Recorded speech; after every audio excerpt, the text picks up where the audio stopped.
Hello,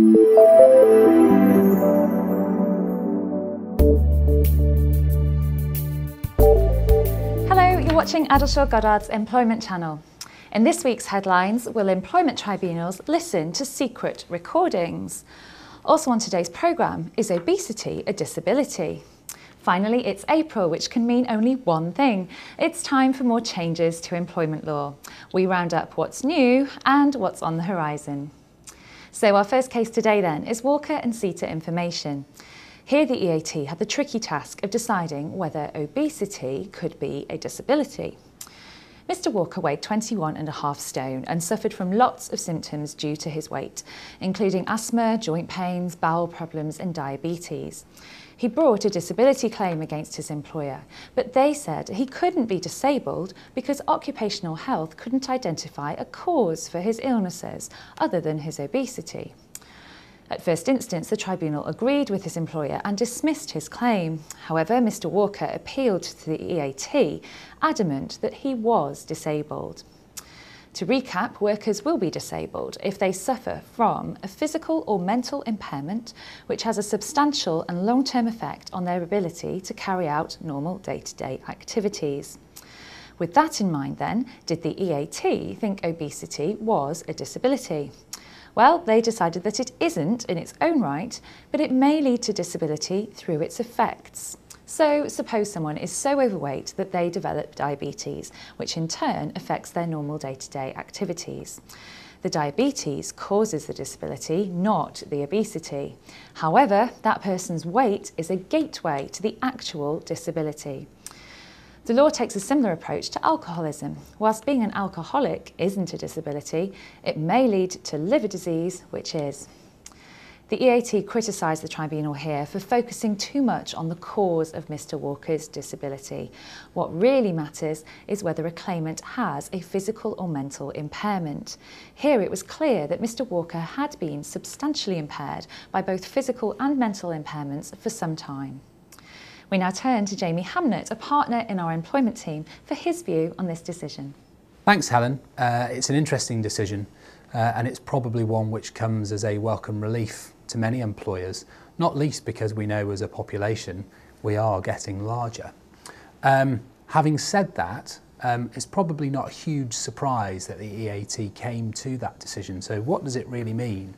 Whilst obesity in itself won't amount to a disability, as you mentioned, it could very well be a gateway to a finding of disability as a consequence of one of the symptoms that one of the knock-on illnesses that an employee might suffer as a consequence of being obese. And so employers need to think very carefully about focusing on those symptoms, those knock-on consequential illnesses, when assessing their employees if they are absent or need adjustments to be made to accommodate them in the workplace.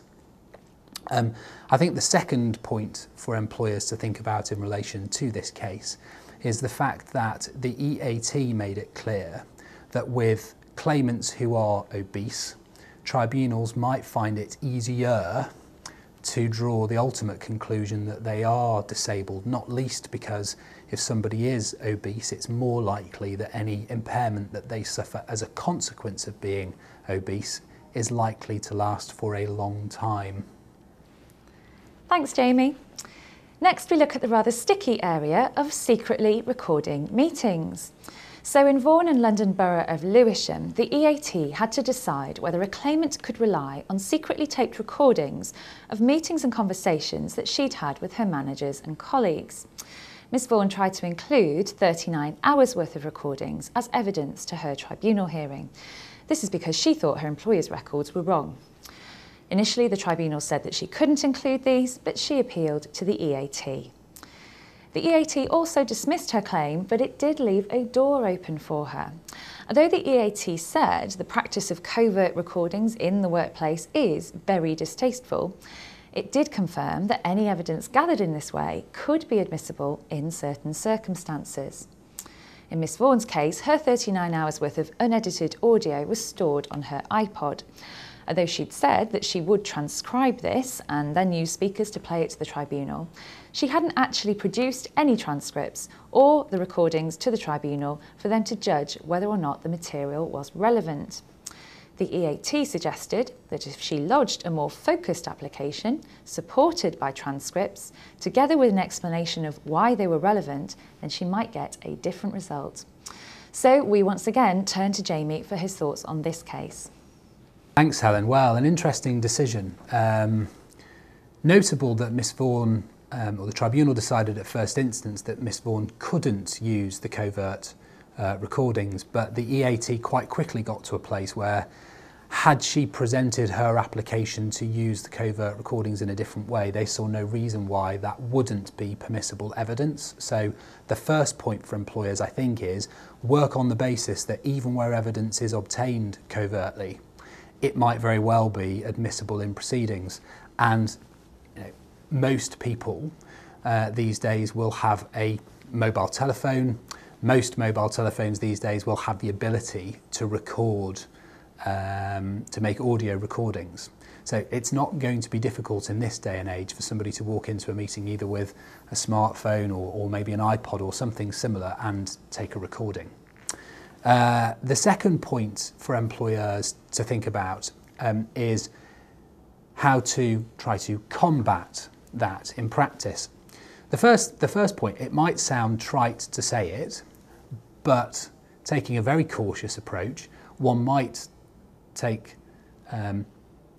decide to just carry on without making any point around covert recordings, and simply deal with processes in accordance with internal policies, and basically don't say anything which you would be nervous about being repeated or played back in the course of tribunal proceedings.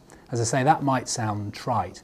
I do think that a slightly more proactive approach is sensible, and by that I mean making it clear as part of disciplinary or grievance procedures that recording is not allowed, and perhaps making reference to covert recording, if discovered, will amount to a disciplinary offence. So you make it very clear in the policy and you impose a sanction if somebody flies in the face of that instruction.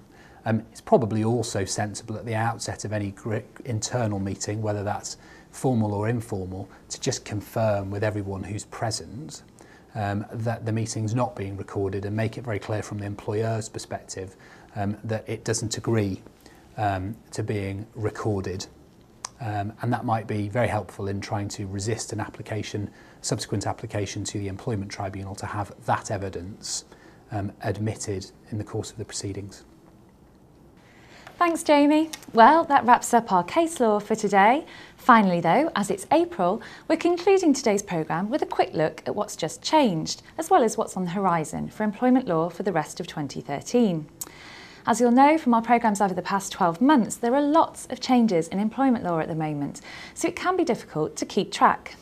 Here's a quick rundown of where the government's up to with their plans for reform.